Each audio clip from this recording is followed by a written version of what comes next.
Welcome back to DHD Racing Podcast. I'm Daniella and today I'm joined with Holly and we're going to talk about the Spanish Grand Prix. So yesterday was the Spanish Grand Prix and I was a little bit disappointed. I thought we were going to have a bit more of an exciting race than we did have. But I'll take you back Hmm. to qualifying, which was on Saturday. Unfortunately, Ferrari, well, we had like half and half. We had like a good like section for Carlos Sainz and then bad for Charles Leclerc.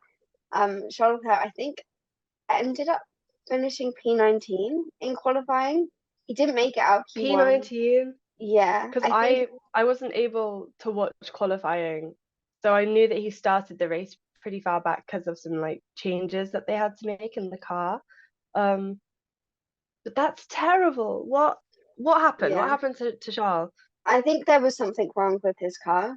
I'm not 100% sure what it was. He said afterwards that he knew it was a problem with the car and not him.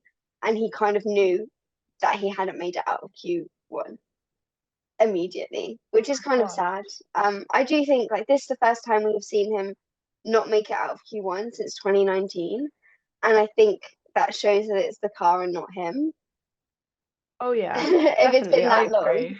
so yeah, it was a bit sad to see, him starting as well.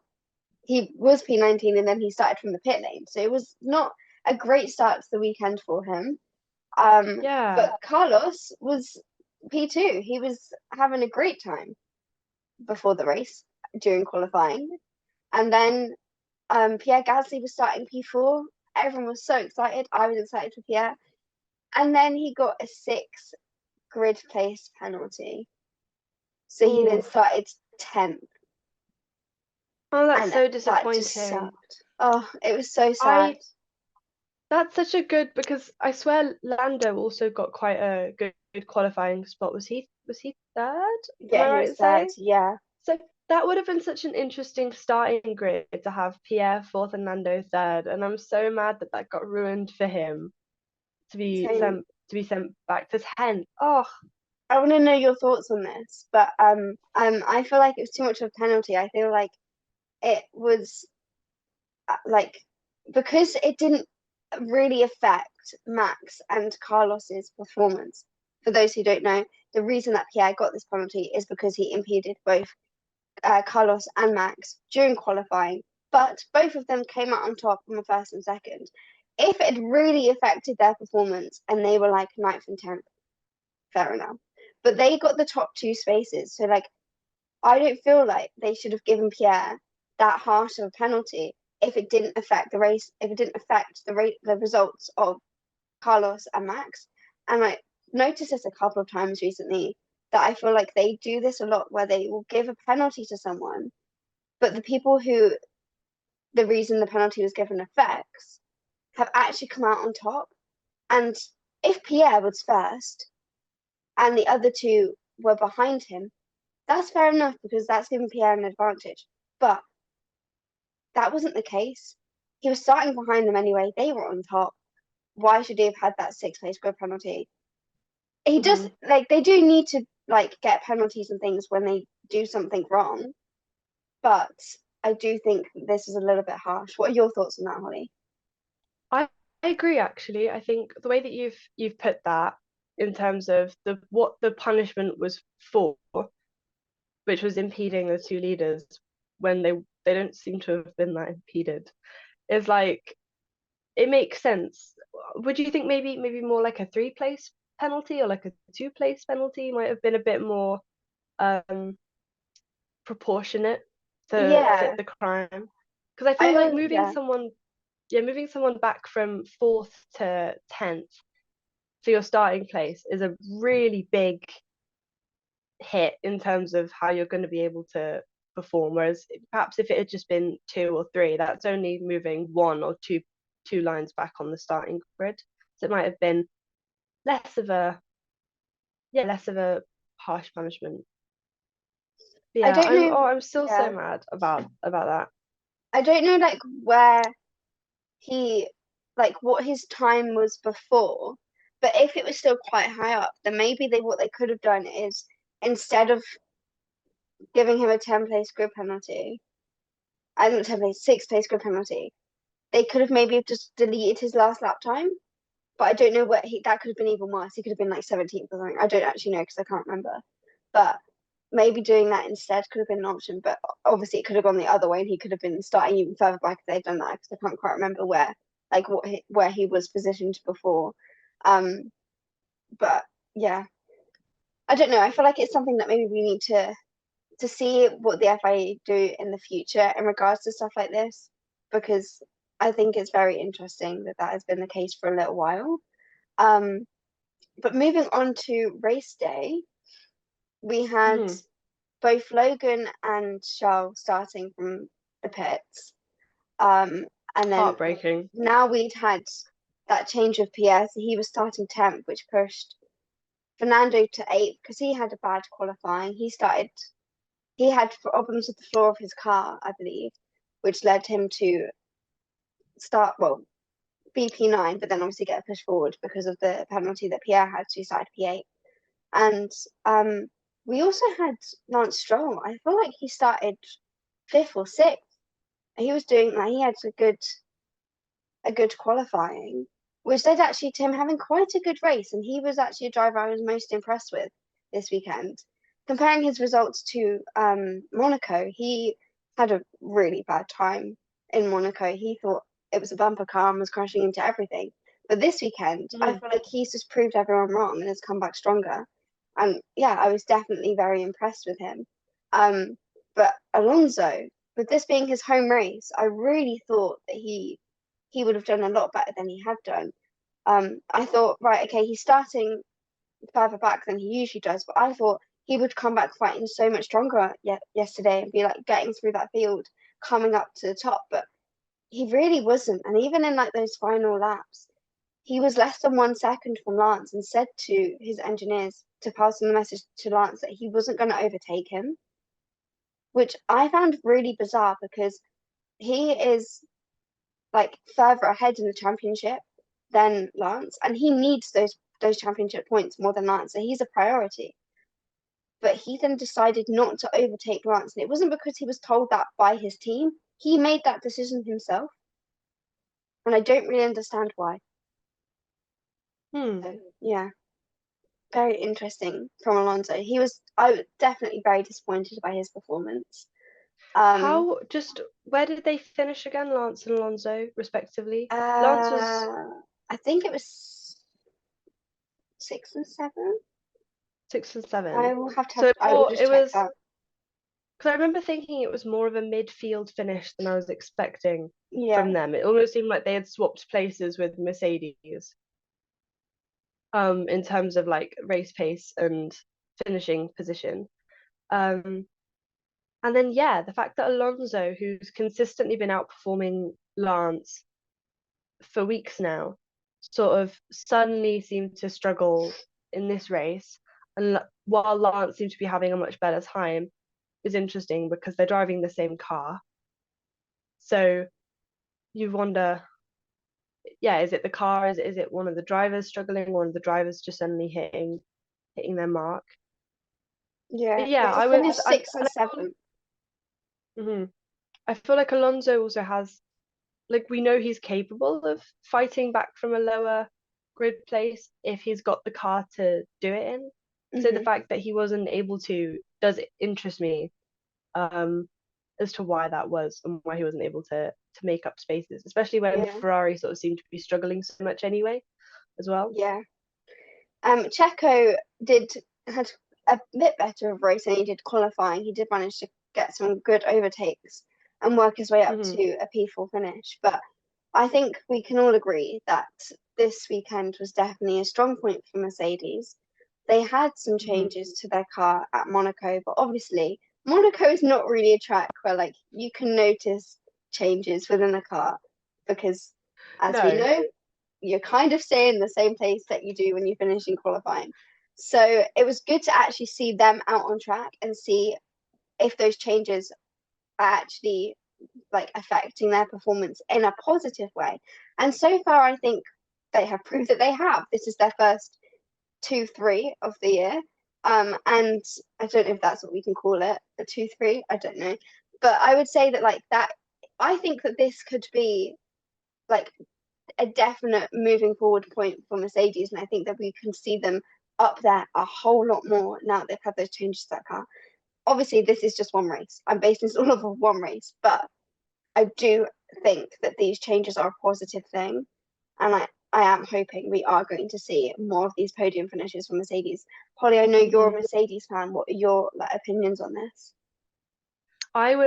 You saw my reactions during the race. I was so happy to see them back up there. And what I really liked about it is that they weren't they weren't doing well because of other people's mistakes, in that they weren't taking the spots of drivers who'd DNF'd and things like that. Like obviously there are people like Checo who started further back, people like Charles who started further back who maybe weren't quite as in the mix. But then there were also, you know, for every Charles and Checo, there was also a Max and a Carlos that they were having to fight at the front as well, and they were able to take those guys on. Obviously, not Max. Max was off, but you know my point. They were still able to fight their way and hold those positions quite confidently. I thought it never seemed like there was any kind of panic from the Mercedes garage. It was like they started and they knew, okay, we've got to do this, we've got to do this, we've got to do this, and we've got this under control. So I love that for them. I was so happy seeing them have that like confidence and just newfound, I suppose, ability. And to get back on the podium, both of them in one go, was such a lovely sight. Um, and I suppose also, um, talking about, people starting further back, qualifying is also an important part of the sport and an important part of the race. So the fact that they were able to perform well in qualifying and the race, um, I think hopefully means that those upgrades are working. I'm hoping that they'll have that like same confidence in the next race. But obviously, as we know with F1, things can seem one way and then go a completely other way the next moment. So I suppose we'll find out. Definitely, yeah. Um, I'm trying to think who else there is to really talk about. I guess there was that um crazy overtake between Fernando and Ocon. Hmm. They obviously previous rivals, previous teammates. I felt like it was aggressive from both sides. Do you think I there was think like so. some unresolved history there that they kind of brought back in that moment? What are you thinking? Oh, totally. I mean, I remember all the jokes last year that of sort of like Fernando Alonso being quite like a tough teammate and a challenging teammate to have, and people saying that the two teammates who'd been able to like meet him at his sort of same level were like Lewis Hamilton and then Esteban Ocon, in terms of just the level of pure like stubbornness and frustration of no, I'm gonna hold this race and stuff. And there was definitely some. I remember there. I can't remember the specific examples now, but certain races where like Esteban would be ahead and maybe wouldn't give up the space for Alonso, or wouldn't make things easy and stuff like that. So I think there's still some unresolved tension. And it's like the commentators were saying, Esteban Ocon just seems like the loveliest, sweetest guy on the planet.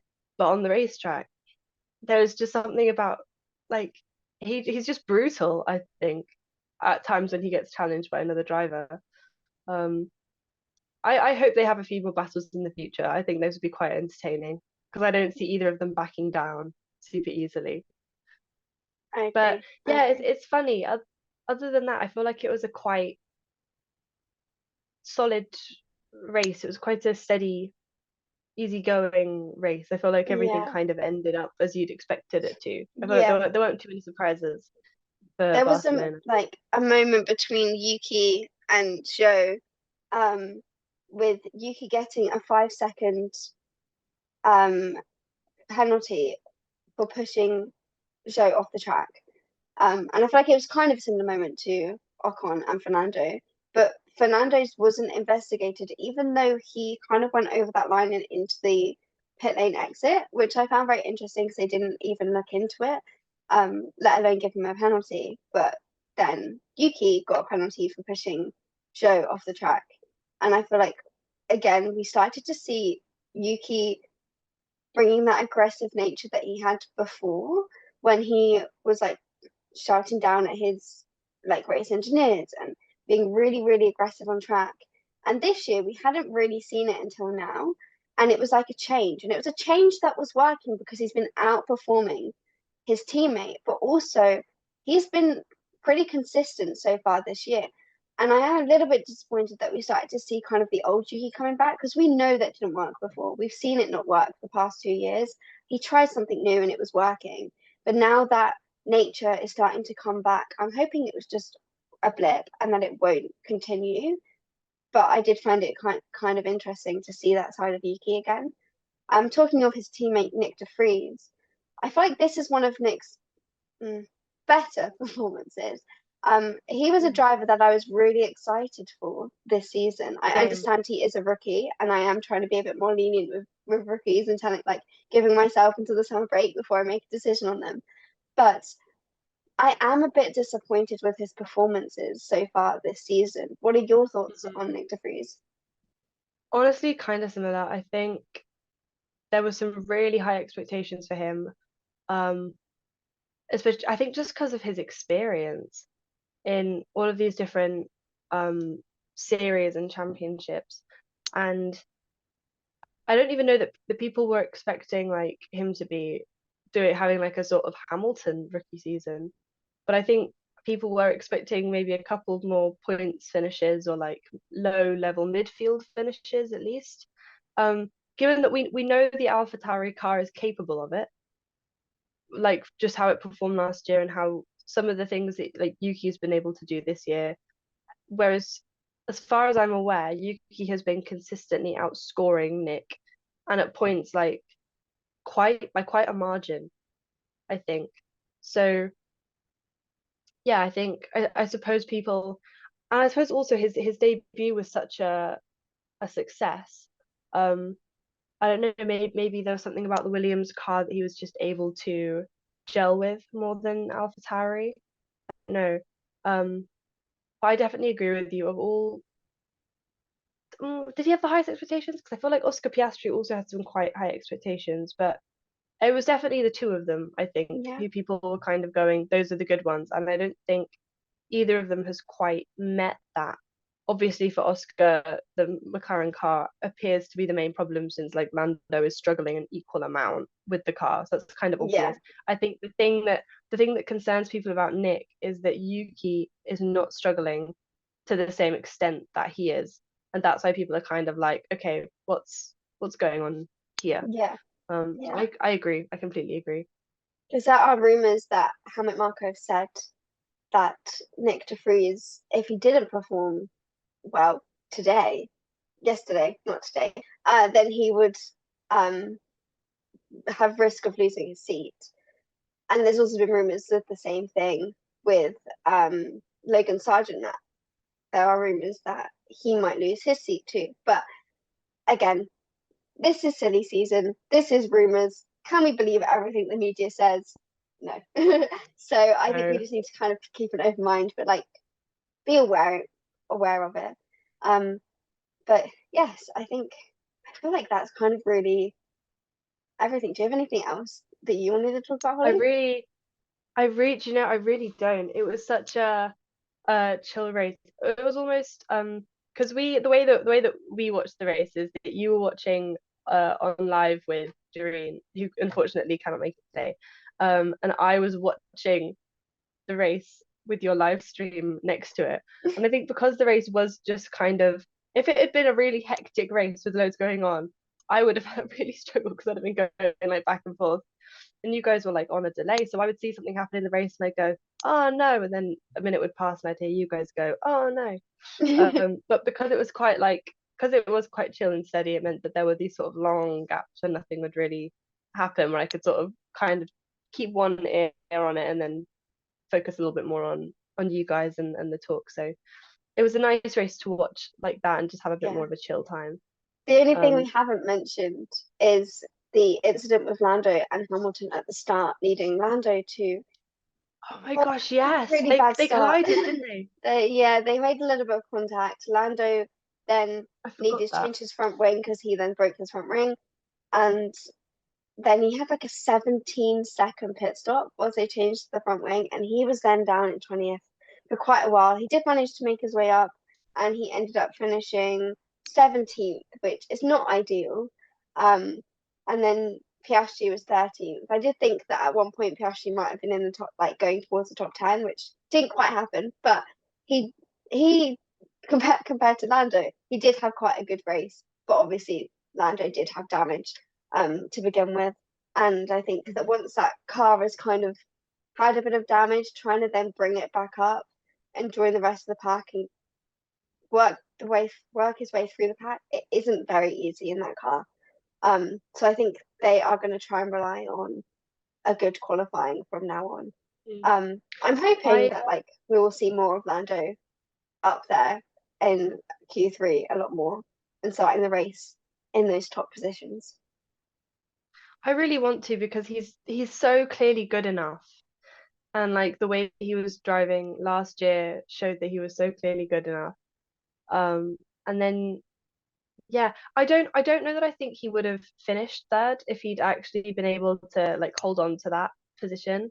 But I reckon he could have gotten a top 10 finish. Definitely. Yeah. I don't think And he would have gotten third at all no, I because don't. there are many cars faster than them. But I do think he would have given it a really good try. He did, like I say, I think he'd definitely been able to get some points, and McLaren really needs some points right now. I don't know where they are in the standings, but I will have a look. I know I think they're quite a way away from where they were last They're year. they're sixth. Okay. So they're 23 points away from Alpine. Mm-hmm. Who is can you give us a running of the order? Okay. I'll go from 10th to first. So Okay. 10th we have Williams with 1 point. 9th we have Alpha Tauri with 2 points. 8th we have Alfa Romeo with 8 points.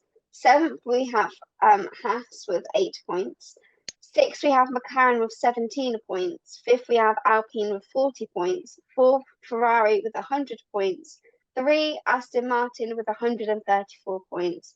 And 2 Mercedes with 152 points. And Red Bull first with 287 points. So yeah, I think just from hearing the order, the gap between points 17 to the 40s is too big for this point in the year, considering how close the battle was last year. Like McLaren clearly need to try and be getting some more of those points, whereas at the moment it almost feels like Alpine is sort of sitting in this weird middle spot on their own, where they're not quite playing around at the top, but they're also not quite with the back markers either. And McLaren is at the front of the back markers, and there's a gap between them. And I also thought two other comments that I have from hearing the order is that one, the order of the back markers is exactly what I would think, exactly what I would list if you told me to just off the top of my head list how I think those teams would rank, which I think is a shame because I kind of want a little bit more. You'd hope they're a little bit more even, a little bit more competition. And the other interesting thing is the Ferrari, Aston Martin, Mercedes order, which just I interests me. I suppose I knew Aston Martin were doing really well. But it's almost like I was expecting them to be either ahead of Mercedes as well and in second, or behind Ferrari. I don't know why them being in the middle, it was such a surprise to me, but I wasn't expecting that. Um I suppose I wasn't expecting that Ferrari was sort of doing worse than them. Um and yeah, that Mercedes are apparently doing so much better. I wasn't expecting that at all. Yeah, I wasn't expecting Mercedes to be second. I still thought it was going to be Aston Martin. So that was kind Yeah, of a same. shock. But then it makes sense though, like because both the Mercedes drivers are doing really, really well. Where with Aston Martin, it's either Fernando doing really well and Lance not so much, or they're close together, but like further back. So it does make sense. But I just wasn't really expecting it, but it makes sense. I know. I think it's kind of testament to Mercedes and like the two drivers and just their ability to be consistent, which I think is quite important when you're in that kind of not winning and you're not really in the fight for the win, but you're just trying to collect points and keep position Yeah. so that you can keep things steady and not have to, worry too much about the next race, I suppose. But yeah, that's interesting order. Obviously, Red Bull's first, which is still a little bit breaks my heart, and Checo's now further back than he's ever been. So it Yeah, seems like it might be another Max Verstappen runaway. But I mean, the battle for second looks like it's going to be a fun time. yeah. So So we will see at the that. moment, Fernando's on 99 points and Sergio is on 117. But Max is on 170. So we'll see. We'll That's see. that's a But ridiculous points margin. That has to be some sort of record, surely, for this early on. I'll have to do some research and get back to you on that. It's just because I swear he wasn't even this far ahead last year at this point. He was still fighting it out with Charles at this Guys, point. yeah. Um, oh yeah, it wasn't the season I predicted, unfortunately. No. But No, no Oscar Piastri being champion. right, right. Oh, I was so ready for that. I was so confident in that prediction. But yeah, it apparently was not to be, which kind of breaks my heart. Yeah, Yeah. Right, I think that was everything that we needed I to talk think about that's today. everything. So, yeah, thank you all for listening, and we'll see you in the next episode. Bye. Bye.